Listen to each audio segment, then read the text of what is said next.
আসসালামু আলাইকুম প্রিয় শিক্ষার্থী বন্ধুরা, কেমন আছেন আপনারা সবাই? আশা করি অনেক অনেক ভালো আছেন। তো আজকে আমরা নিয়ে আসলাম আপনাদের মনোবিজ্ঞান দ্বিতীয় পত্রের এমসিকিউ সাজেশন নিয়ে। অর্থাৎ আজকে আমাদের লেকচার হবে মনোবিজ্ঞান দ্বিতীয় পত্রের এমসিকিউ সাজেশন। আশা করা যায় আপনারা যারা প্রথম পত্রের এমসিকিউ সাজেশনটা এবং আপনারা পিডিএফ স্লাইডটি নিয়ে একটিবার দেখে গেছেন, ইনশাল্লাহ আমার বিশ্বাস যে আপনারা অবশ্যই দেখতে পারছেন যে সকল বোর্ডেই আমার যে এমসিকিউ স্লাইডটি পড়াইছিলাম ইনশাল্লাহ সেখান থেকে সরাসরি কমন আসছিল। তারই ধারাবাহিকতায় ইনশাল্লাহ দোয়া রাখি আজকের এই ভিডিওটি যদি আপনারা শেষ পর্যন্ত একটিবার দেখেন এবং আমার দেওয়া এই পিডিএফ স্লাইডটি যদি আপনারা একটু সংগ্রহ করে আর একটিবার আপনারা পিডিএফটি পড়েন, ইনশাল্লাহ আমার বিশ্বাস যে এখান থেকেও আপনারা সরাসরি কমন পাবেন। তো দেখেন, আমরা বেশি কথা বলবো না। সর্বপ্রথম যে কোশ্চেনটা আমরা দেখতে পারতেছি এখানে, অনির্ভরশীল চল প্রয়োগ সৃষ্টি প্রক্রিয়া হচ্ছে নির্ভরশীল চল। একটা হচ্ছে দেখেন এখানে অনির্ভরশীল যে চলটা আছে সেইটা প্রয়োগ সৃষ্টি প্রক্রিয়া হচ্ছে নির্ভরশীল চল। পরীক্ষণের প্রথম ধাপ কোনটি? পরীক্ষণের প্রথম ধাপ হচ্ছে সমস্যা শনাক্তকরণ করা। মানে আমরা যে কোনো একটা পরীক্ষা করব সেটা কি বিষয়ে পরীক্ষা করব সেইটা আমাদের আগে কি করতে হবে? সমস্যা শনাক্তকরণ করতে হবে বা শনাক্ত করতে হবে। তাহলে পরীক্ষণের প্রথম ধাপ কোনটি ভাইয়া? সমস্যা শনাক্তকরণ করা। তারপরে দেখেন, মূল্যবোধ গঠনের প্রধান মাধ্যম হচ্ছে মূল্যবোধ গঠনের প্রধান মাধ্যম কি? বা প্রধান মাধ্যম হলো পরিবার। পরিবার হচ্ছে আমাদের মূল্যবোধ গঠনের প্রধান মাধ্যম। মূল্যবোধ এমন একটা বিষয়, আপনারা অবশ্যই জানেন পরিবার হচ্ছে আমাদের প্রাথমিক শিক্ষা প্রতিষ্ঠান, হচ্ছে আমাদের পরিবার। এই পরিবার থেকে আমাদেরকে মূল্যবোধ শেখানো হয়, ভালো আচরণ শেখানো হয়, এই রকম কিছু বিষয়। বুদ্ধি পরিমাপের জন্য প্রেরিত অভিজ্ঞাসমূহকে প্রধানত কয় ভাগে ভাগ করা হয়? এইটা হচ্ছে 2 ভাগে। দেখেন, আইকিউ বলে না, আইকিউ এর পূর্ণরূপ দেওয়া আছে এখানে। আপনাদেরকে অনেকেই হয়তো বা অনেক ফ্রেন্ড বলছে যে এই দেখি তোর আইকিউ টেস্ট করব, এইরকম কিছু না। তো এই আইকিউ টেস্ট অবশ্যই আইকিউ এর পূর্ণরূপটা অবশ্যই আপনারা বানান অনুযায়ী দেখে যাবেন। দেখেন তারপরে আছে, সিগমুন্ড ফ্রয়েড এর মতে মানব মনের তৃতীয় স্তর কোনটি? মানব মনের তৃতীয় স্তরটা হচ্ছে অচেতন স্তর। মানব মনের তৃতীয় স্তরটা হচ্ছে অচেতন স্তর। এইটা কে বলেছেন? সিগমুন্ড ফ্রয়েড বলেছেন। তারপরে দেখেন, পঙ্গুত্ব হতাশার কোন ধরনের উৎস? এইটা হচ্ছে সঠিক উত্তর। দেখেন তো কোন ধরনের উৎস হবে এইটা হচ্ছে মানসিক চাপমূলক। এটা কি হবে ভাইয়া? মানসিক চাপমূলক উৎস। তারপরে দেখেন, নিচের কোনটি কর্মভারের মানসিক লক্ষণ? নিচের কোনটি কর্মভারের মানসিক লক্ষণ? কর্মভার বলতে বোঝেন কি আপনারা? মানে কাজের এত পরিমাণে চাপ, এই যে কাজের যখন বেশি চাপ হয়ে যাবে তখন কি রকম আমাদের লক্ষণ দেখা দেবে? মানসিক লক্ষণটা কি রকম হবে? এইটা হচ্ছে প্রেষণা হ্রাস পাবে বা প্রেষণা হ্রাস পেয়ে যাবে বা পাওয়া, এইরকম কিছু বিষয়। তারপরে দেখেন, বুদ্ধাঙ্কের উপর ভিত্তি করে বুদ্ধি প্রতিবন্ধীকে কয় ভাগে ভাগ করা যায় বা কয় ভাগে ভাগ করা হয়? এইটা হচ্ছে 4 ভাগে ভাইয়া। বুদ্ধি প্রতিবন্ধীকে ভাগ করা হয় বুদ্ধাঙ্কের উপর ভিত্তি করে 4 ভাগে। দেখেন, রফিক ছোটোখাটো গোলগাল, সে সহিষ্ণু এবং সামাজিক। রফিক কোন ধরনের ব্যক্তিত্বের অধিকারী? এটা হচ্ছে সাইক্লয়েড। কি ভাইয়া? সাইক্লয়েড। নাম এবং বানানগুলো অবশ্যই আপনারা দেখবেন। যাদের বুদ্ধাঙ্ক 90 থেকে 100 এর মধ্যে, তারা কি রকম? তারা হচ্ছে সাধারণ। আর অবশ্যই আপনারা বুদ্ধাঙ্ক মাপার সূত্রটা দেখে যাবেন, যাতে আপনারা অবশ্যই জানেন প্রতি বছর এই সূত্র থেকে একটা করে 100% সিকিউ বা সৃজনশীল এসে থাকে। তারপর দেখেন, বোবা ও বধির লোকদের বুদ্ধি মাপার জন্য প্রযোজ্য অপেক্ষা কোনটি? এখানে অপেক্ষা হবে না, এটা হবে অভিক্ষা। কি হবে ভাইয়া? প্রযোজ্য অভিক্ষা কোনটি? এইটা হচ্ছে ওয়েক্সলার বুদ্ধি অভিক্ষা। মনোভাব হলো কোনো বিষয় বস্তু ও মনোভাব হলো কোনো বিষয় বস্তু ও ধারণাসমূহের প্রতি ব্যক্তির ধনাত্মক বা ঋণাত্মক মূল্যায়ন। সংজ্ঞাটি কে দিয়েছেন? সংজ্ঞাটি দিয়েছেন ক্রাইডর এবং তার সহযোগীরা। তারপরে দেখেন, বয়স লিঙ্গ অভিক্ষা প্রভৃতি কোন চলের উদাহরণ? এটা হচ্ছে মধ্যবর্তী চল। তারপরে দেখেন পরীক্ষণের প্রথম ধাপ কোনটি? এইটা হচ্ছে সমস্যা শনাক্তকরণ। এটা কিন্তু আবারও আসছে। তারপরে দেখেন শিশুসুলভ আচরণ বর্ষতা ও অসহায়ত্বের জন্য পিতামাতার কোন ধরনের আচরণ দায়ী? এইটা হচ্ছে অতি সংরক্ষণ। তারপরে দেখি কোন লেখচিত্রে এক্স অক্ষ বা অক্ষের শ্রেণীর মধ্যবিন্দু থাকে? এটা হচ্ছে বহুভুজ। বীজগাণিতিক চিত্র বা চিহ্ন বর্জন সাপেক্ষে সকল বিচ্যুতির গাণিতিক গড়কে কি বলা হয়? এটা হচ্ছে গড় বিচ্যুতি বলা হয়। স্বাধীনতা, ন্যায়, নীতি, সততা কিসের উদাহরণ? এইটা হচ্ছে মূল্যবোধ। এটা কিসের উদাহরণ ভাইয়া? মূল্যবোধ। তারপরে দেখেন চলন্ত রাস্তা দিয়ে গাড়ি চলতে গিয়ে লাল বাতি দেখে থেমে দিল। গাড়ি থামানো কোন ধরনের উদাহরণ? এটা হচ্ছে নির্ভরশীল উদাহরণ। কোন সালে প্রথম বুদ্ধি অভিক্ষা তৈরি করা হয়? এটা কি কত সালে? এটা 1905 সালে। কোনটি বৈজ্ঞানিক পদ্ধতি? এটা হচ্ছে পরীক্ষা। কোনটি বৈজ্ঞানিক পদ্ধতি? পরীক্ষা হচ্ছে বৈজ্ঞানিক পদ্ধতি। কবি, সাহিত্যিক, শিল্পী এরা কোন শ্রেণীর ব্যক্তিত্বের অধিকারী বা অধিবাসী? এইটা হচ্ছে অন্তর্মুখী। কতগুলো মনোভাবের সমন্বয়ে কি গঠিত হয়? মূল্যবোধ। কতগুলো মনোভাবের সমন্বয়ে গঠিত হয়? মূল্যবোধ। একটি 9 বছর বয়সী শিশুর মানসিক বয়স হচ্ছে 108 মাস। 108 মাস হলে তার বুদ্ধাঙ্ক কত? এটা হচ্ছে 100। স্ত্রী তার স্বামীকে ঘৃণা করে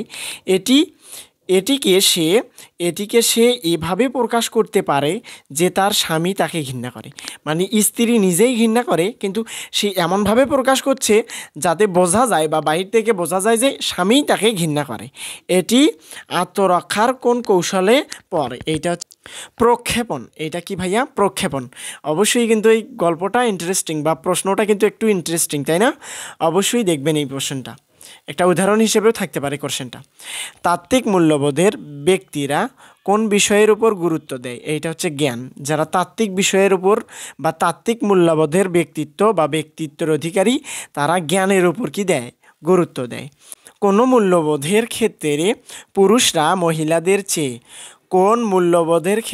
পুরুষরা মহিলাদের চেয়েও উচ্চ মূল্যবোধ সম্পন্ন? এটা হচ্ছে তাত্ত্বিক। তারপরে দেখেন সূর্য পূর্ব দিকে উদিত হয় কোন ধরনের প্রকল্প? এটা হচ্ছে চিরন্তন। এটা অবশ্যই সত্যি একটা বিষয় যে সূর্য পূর্ব দিকে ওঠে, এই একটা। তারপর দেখেন দুইটি লক্ষ্যবস্তুর প্রতিটির ভালো ও মন্দ দিক উভয় দিকই আছে।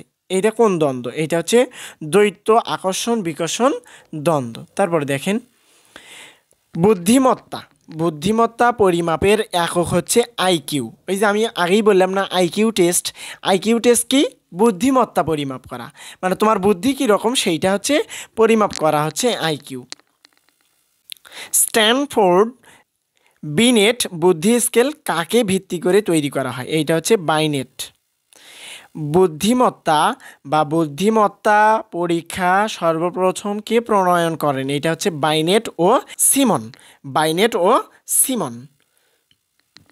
দেখেন আবারও কোশ্চেনটা আসছে আইকিউ এর পূর্ণরূপ কি? আপনারা অবশ্যই কোশ্চেনটা কিন্তু একবার দেখে যাবেন। এটা কিন্তু হয়তো বা আপনাদের ক এবং খতেও থাকতে পারে, বা এমসিকিউ এর জন্য অবশ্যই তো গুরুত্বপূর্ণ একটা বিষয়। জি ফ্যাক্টর তত্ত্বটি কে প্রদান করেন? স্পিয়ারম্যান। কি ভাইয়া? স্পিয়ারম্যান।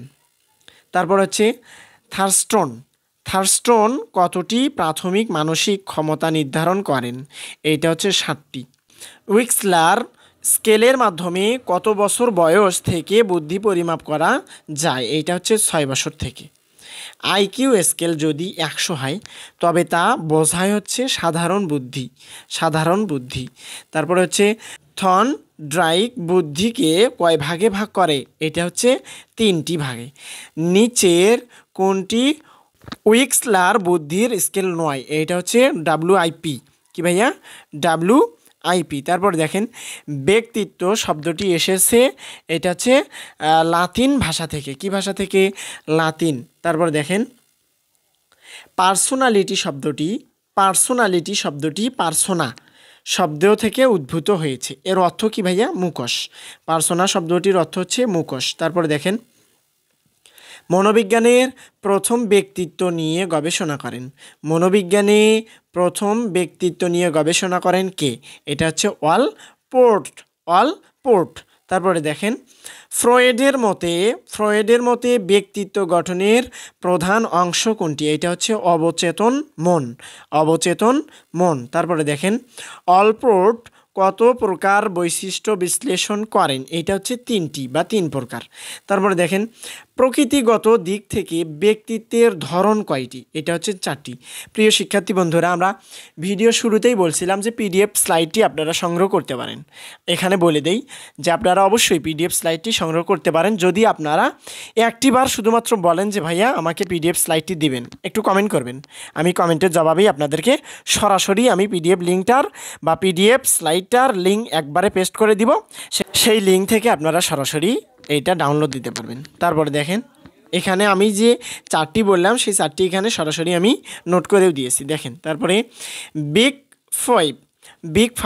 বিগ ফাইভ মডেলে কতটি বৈশিষ্ট্য আছে? এটা হচ্ছে 5টি বৈশিষ্ট্যই নিচে উল্লেখ করা আছে। ব্যক্তিত্ব নির্ধারণের প্রকৃতি ও পরিবেশ উভয়ের ভূমিকা আছে, এই মতামত কে বলেন? এইটা হচ্ছে সামঞ্জস্যবাদ।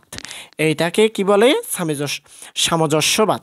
তারপর দেখেন, মানসিক চাপ কি ধরনের অবস্থা? এইটা হচ্ছে মানসিক ও শারীরিক উভয় ধরনের। তারপর দেখেন, স্ট্রেস শব্দটি এসেছে, ওই যে আমরা বলি না স্ট্রেস মানে চিন্তা, এরকম কিছু। স্ট্রেস শব্দটি এসেছে লাতিন থেকে কি থেকে ভাইয়া?